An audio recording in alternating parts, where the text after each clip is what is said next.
नमस्कार, मैं श्री मोहन नक्षत्र। विवाह अध्याय में एक बात मैंने कल की वीडियो में बताया था कि सदाष्टक 6-8 द्विद्वादश योग 2-12 वैवाहिक जीवन के सुखद नहीं है। और छोटी सी चर्चा की थी मांगलिक, जो विशेष तौर पर देखा जाता है। मंगल को एक तरीके से हवा के रूप में अपनाया गया है। यदि काल पुरुष की कुंडली की हम बात करते हैं तो मंगल लग्नेश और अष्टमेश हो जाता है। मंगल 2 राशि का स्वामी है, मेष राशि और वृश्चिक राशि। मांगलिक योग या तो मंगल लगन में है तब मांगलिक की संज्ञा होती है चतुर्थ भाव में, अष्टम भाव में, सप्तम भाव में और द्वादश 12वें भाव में मंगल होने पर मांगलिक कह दिया जाता है या मान लिया जाता है। किंतु 5 कारणों से मांगलिक दोष की परिभाषा बन जाती है। शास्त्रों में अनेक प्रकार ऐसे हैं जिनसे मांगलिक दोष का परिहार निवारण स्वतः ही हो जाता है।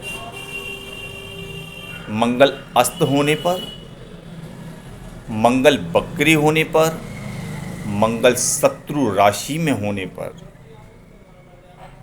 या मंगल स्वराशि में होने पर या केतु के नक्षत्र अश्विनी मघा मूल में होने पर मांगलिक दोष नगण्य या प्रभावहीन या कम प्रभाव वाला भाव स्थिति के अनुसार अपने फल को निम्न कर देता है।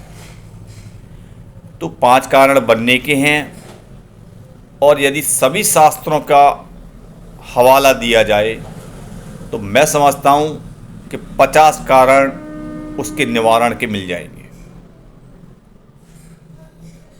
वर और कन्या की कुंडली में आपस में मिलाने से भी मांगलिक दोष का निवारण हो जाता है। हमें मंगल के बैलेंस के ग्रह चाहिए। मान लीजिए किसी लड़की की कुंडली में मंगल सप्तम भाव में है और वर की कुंडली में सप्तम भाव में सूर्य शनि राहु में से कोई एक बैलेंस वाला ग्रह है, तो मांगलिक दोष नगण्य हो जाता है। तो ये बहुत सारी चीज़ें हैं जिनसे मांगलिक दोष का परिहार हो जाता है। हाँ, ये बात कतई गलत है कि 28 साल बाद मांगलिक दोष बिल्कुल ख़त्म हो जाता है। ये बिना सिर हाथ पैर की बात है। हाँ, मंगल की नैसर्गिक आयु जो है वो 28 वर्ष है, तो 28 वर्ष में मांगलिक दोष समाप्त नहीं होता है।